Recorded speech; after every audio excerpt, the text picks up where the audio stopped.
Welcome to Focus Today. I'm your host, Perry Atkinson. And of course, Israel is still in the news, anti-Semitism in the news. What an honor and perfect timing for us to have back with us today Jonathan Tobin. He is the editor-in-chief of the Jewish News Syndicate.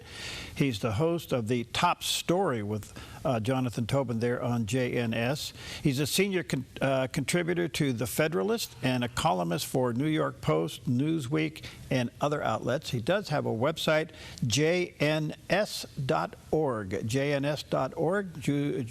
Jewish News Syndicate, and there's a picture of that landing page there on the screen. Jonathan, what an honor to have you back, sir. How are you today? Great to be with you. Thanks, Perry. Yeah, boy, so much to talk about. We had a story earlier that it looks like even in Israel, they're beginning to realize that the social media attention against anti-Semitism is on the increase. In other words, it's like it's being allowed for some reason. Where is this heading, Jonathan, in your opinion? Well, the contagion of anti-Semitism is a very serious problem. It's, as we've seen in the United States, it exists very strongly on the left, but it also exists on the right. We have people like Nick Fuentes and the Groypers who are trying to get their noses inside the Republican tent, which is deeply unfortunate because, the overwhelming majority of Republicans are very pro-Israel. It's the Democrats who have become the anti-Israel party, but there's obviously a strain on the right that holds on to this. The great historian Ruth Weiss spoke of anti-Semitism as the most successful ideology of the 20th century because it was like a virus that attached itself to other ideologies, whether it was fascism, Nazism, communism, Islamism, and now in this country we have woke progressive, beliefs that have, to which anti-Semitism has become integral. So, and social media, as it does for every idea, it becomes a platform. It becomes a megaphone for this hate. And the people who are promoting it are very skillful, and it requires those of us who know the difference between right and wrong to answer it and to seek to counter this, and to do so, within the context of the fact that anti-Semitism is against American values. It's against the basic traditions of the American Republic dating back to George Washington. Mm-hmm. And, it's something that can't be tolerated if we're going to have a decent country, because the hate like that, which is, as we've seen even in this controversy, over Fuentes and Tucker Carlson, where, he's accusing Christian evangelicals who are Christian Zionists of being heretics. And having a brain virus, this is not just about the Jews. This is about subverting, the United States and our basic values of freedom. Wow, it's loaded. Why is Judaism the exception to CRT? Yeah, well, the truth is, this is because critical race theory, intersectionality, settler colonialism, all these toxic left-wing theories, they're based in Marxism. And Marxism has always been, irreconcilably against Jews and the Jewish people and Judaism. Jews are, they've been the other for 2,000 years. They hate the Jews because they think they're rich. They hate the Jews because they think they're poor. They hate the Jews because they assimilate. They hate the Jews because they don't assimilate. Anti-Semitism is not about what the Jews do. It's about the anti-Semites. That's always been true. It was true throughout the 20th century and long before that. It's true today because anti-Semitism is not just ordinary hate, like not being nice to each other. Anti-Semitism is rooted in politics and power. It's a tool that ruthless, unscrupulous people have always used in order to gain power, in order to stigmatize a group that they see as vulnerable. And, in our day, Israel is the stand-in for the powerless Jew of the past. That's why it's judged by double standards. That's why it's not allowed to win wars. That's why when it defends itself, it's falsely accused of genocide. That's what's going on here. At the recent gathering, Republican-Jewish coalition there last week in Washington, D.C., a comment was made that if you're against the Jews, you're against Christians. Is that a fair statement? Oh, I think that's always been true. That was true of the Nazis. They were against Christianity. They were against anything other than the worship of their of their leader, their Führer, and their sick ideology. Communism was against communist anti-Semites were against Christianity. That's all. That's clearly in today's context. Those who hate the Jews hate Christianity because that Christianity has its origins in Judaism and the Jewish people. There's really no to pretend that that there is a division there. I think is it's a snare, it's a trap. And it's one that I think some young people, as you started out by saying, because of the stuff they see on TikTok and social media, and, they believe the lies about Israel. They believe the blood libels about the war in Gaza that have been floated by the mainstream media and by people on the left, like Zohran Mamdani, the guy who may well be elected mayor of New York City today.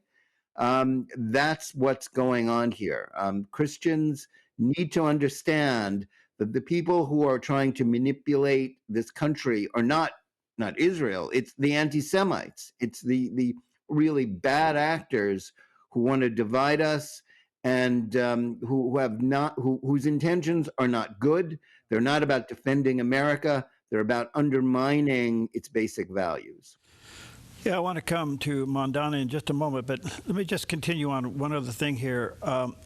I watched with amazement when Tucker Carlson got up during the Charlie Kirk Memorial and spoke.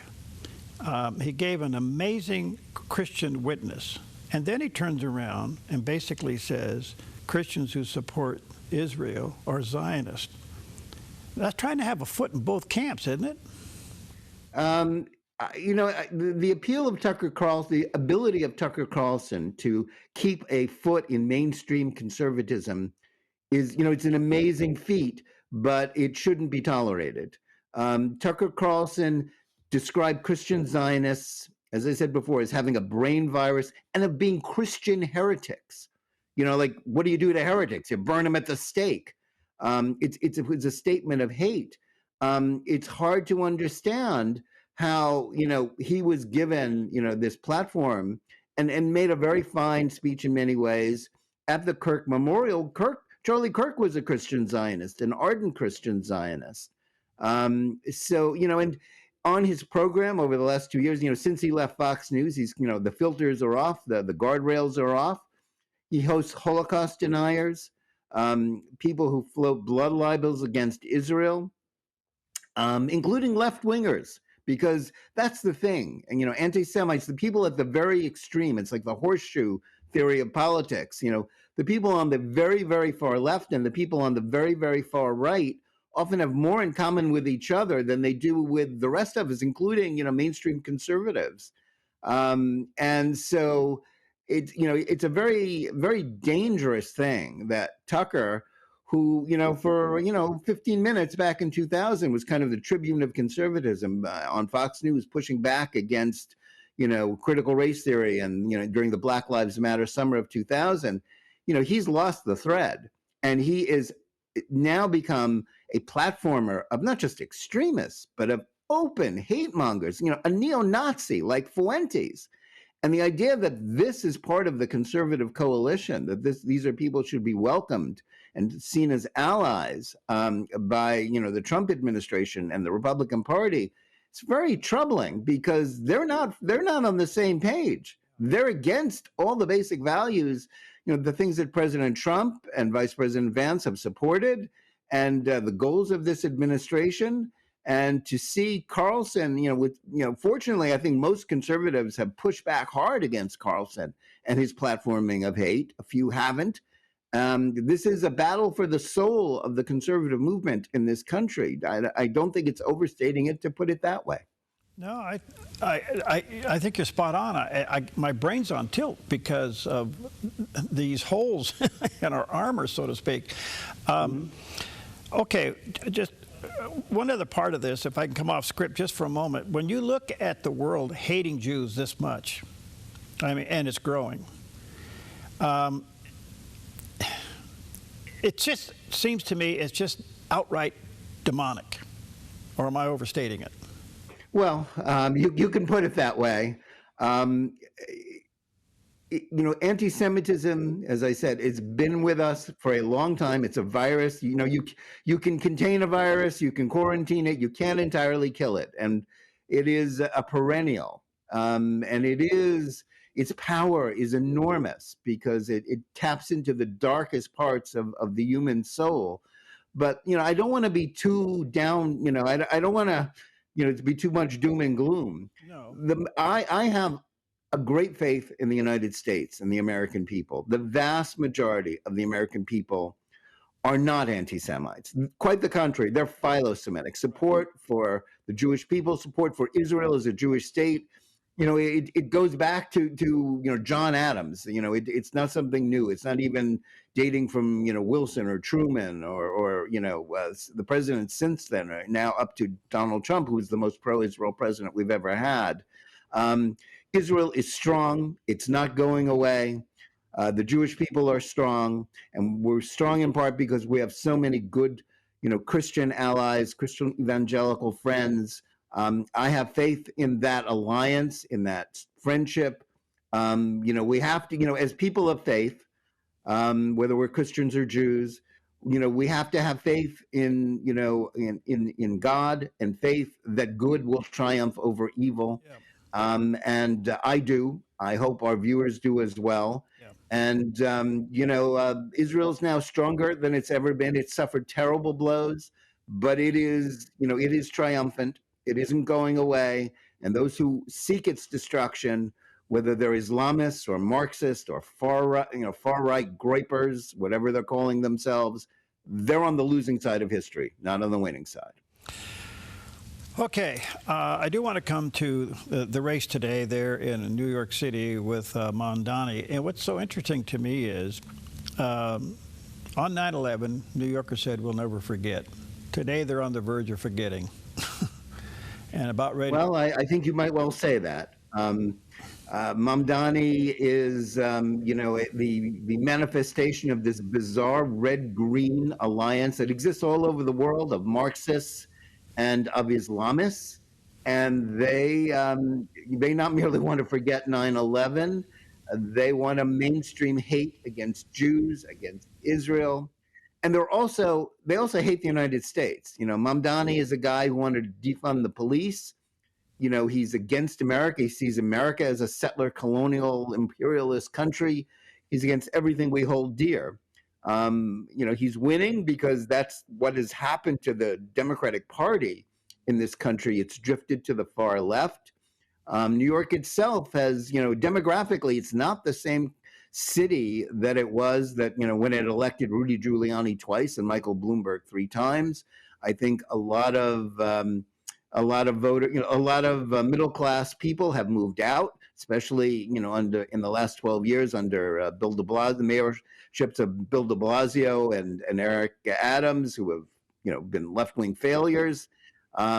So I'm not surprised that Mamdani has done as well as he has. I'm not going to give him the election before the votes are counted. The choices there are pretty poor.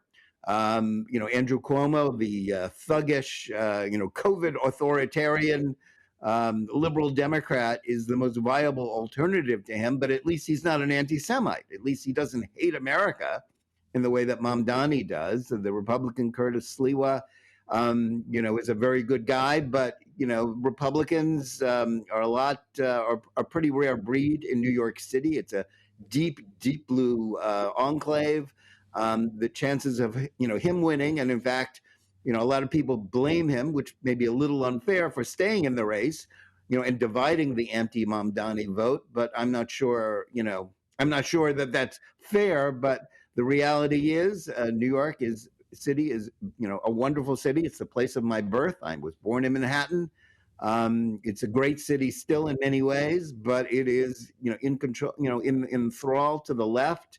And if it does elect Mamdani, it's in for a very rough time. His socialist, Marxist policies are really going to tank the economy, do a lot of damage, as well as mainstream anti-Semitism in ways that are very frightening. And I think he is a warning to America as a whole of what you do if he will be a warning if he becomes mayor of New York of what happens when you go, for a very left-wing dominated Marxist, progressive, woke Democratic Party. New York will be a sign of what they want to do to the rest of America, and that's something that should be avoided at all costs, certainly. All right. Jonathan Tobin back with us today. JNS.org stands for the Jewish News Syndicate. That's the landing page there where he is the editor-in-chief. Check it out, jns.org. That is the go-to website. We'll take a quick break. We'll be right back.